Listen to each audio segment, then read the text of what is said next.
வணக்கம். June second week news பார்க்கலாம். அதுக்கு முன்னாடி ஒரு இம்பார்ட்டன்ட் லெவல் பார்த்துடலாம். அதாவது இப்போ வந்து ஈரான் வாருக்கு அப்புறம் நிஃப்டி வந்து 25,000 நான் ஸ்டாப்பாக கீழே வந்து 22,200 வரைக்கும் வந்துட்டு அங்கேருந்து ஒரு பவுன்ஸ் பேக் ஆகி 24,600 வரைக்கும் வந்துட்டு இப்போ திரும்ப அங்கேருந்து கீழே வந்து இப்போ 23,350 லெவல் வந்து சஸ்டைன் ஆகிட்டு இருக்கு. இந்த என்டையர் மூவோட 61.8 ஸ்ட்ராங் சப்போர்ட் லெவல் அப்படிங்கிறது நிஃப்டியை பொறுத்த வரைக்கும் 23,000 23,100 வரைக்கும், பேங்க் நிஃப்டியை பொறுத்த வரைக்கும் 52,700 to 53 வரைக்கும் இருக்குது. ஸோ இந்த லெவலுக்கு மேலே மார்க்கெட் வந்து க்ளோசிங் பேஸில் சஸ்டைன் ஆச்சு அப்படின்னா இனிமேல் அதை வந்து நம்ம வந்து பை அண்ட் டிப் மார்க்கெட்டை எடுத்துக்கலாம்.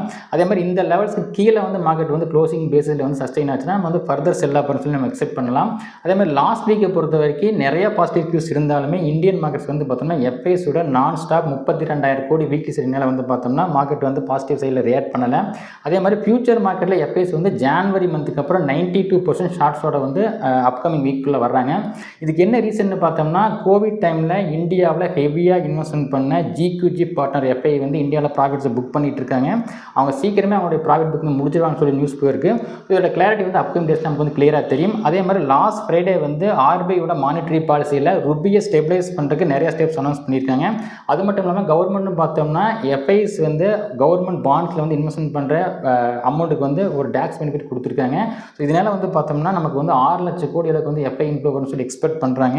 அதே மாதிரி இந்த ஈவெண்ட்னால லாஸ்ட் ஃப்ரைடே ருபி வந்து 80 பைசா வரைக்கும் ரெக்கவர் ஆகி 95 ருபீஸ் கீழே வந்து ஸ்ட்ராங்காக க்ளோஸ் ஆகிருக்கு. ஸோ அப்கமிங் டேஸ்லேயே வந்து இது வந்து ஃபர்தராக வந்து ருபி ஸ்ட்ரென்த் ஆச்சுன்னா அது வந்து மார்க்கெட் பாசிட்டிவ் எடுத்துக்கலாம். கவர்மெண்ட் கம்பெனிஸ்க்கு ஒரு பாசிட்டிவ் எடுத்துக்கலாம். அதே மாதிரி லாஸ்ட் 2 டேஸாக வந்து பார்த்தோம்னா குளோபல் லெவலில் ஏஐ ஸ்டாக்ஸில் வந்து ஒரு ஸ்ட்ராங் ப்ராஃபிட் புக்கிங் போயிட்டு இருக்கு. இந்தியாவை பொறுத்தவரைக்கும் இது வந்து மச் நீடட் ஒன்றே சொல்லலாம். ஸோ இது வந்து ஃபர்தராக குளோபல் லெவல் வந்து ஏஐயில் வந்து ப்ராஃபிட் புக்கிங் போச்சுன்னா எஃப்ஐஸ் வந்து திரும்ப இந்தியாவில் ரீவிசிட் பண்ண சான்ஸ் அதிகம். ஏன்னா இந்தியாவில் புக் பண்ணி தான் இத்தனால வந்து ஏஐ ஸ்டாக்ஸ் வந்து ப்ளே பண்ணிட்டு இருக்காங்க. ஸோ அப்கமிங் டேஸில் வந்து ரிவர்ஸ் ஆகிற சான்சஸ் ரொம்ப அதிகம். அதே மாதிரி மண்டே மார்னிங் மார்க்கெட் ஓப்பன் ஒரு deep gap down 300 point open ஆகிறதா கிஃப்ட் நிஃப்டி இண்டிகேட் பண்ணிட்டு இருக்கு. அதாவது exactly support level 23,000 23,100 level open ஆகிற சான்ஸ் தெரியும்.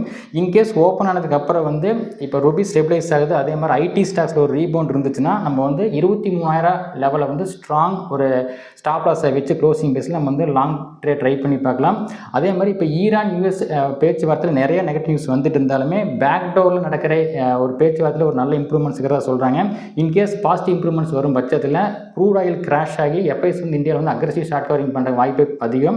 அதே மாதிரி வர புதன்கிழமை யூஎஸ் இன்ஃப்ளேஷன் டேட்டா இருக்குது. வியாழக்கிழமை இசிபியோட இன்ட்ரெஸ்ட் டெசிஷன்ஸ் இருக்குது, ரேட் ஹைக் பண்ண போகிறதா சொல்கிறாங்க. அதே மாதிரி வெள்ளிக்கிழமை இந்தியாவோட இன்ஃப்ளேஷன் டேட்டா இருக்குது. ஸ்டாக்ஸை பொறுத்தவரைக்கும் ரிலையன்ஸோட ஏஜிஎம் அப்கமிங் 19th அதே மாதிரி சம்மான் கேபிட்டலோட ஒரு பிரேக் அவுட் ஆகி இருக்குது. அதே மாதிரி இந்த மந்தோட சம்மான் கேபிட்டல் வந்து எஃப் அண்ட் அவுட் வெளியே போக போகுது. ஸோ மார்க்கெட் ஸ்டெபிலைஸ் ஆகும் பட்சத்தில் இந்த 2 ஸ்டாக்ஸ்லேயும் ஒரு ஸ்ட்ராங் அப் மூவ் சான்சஸ் அதிகம்.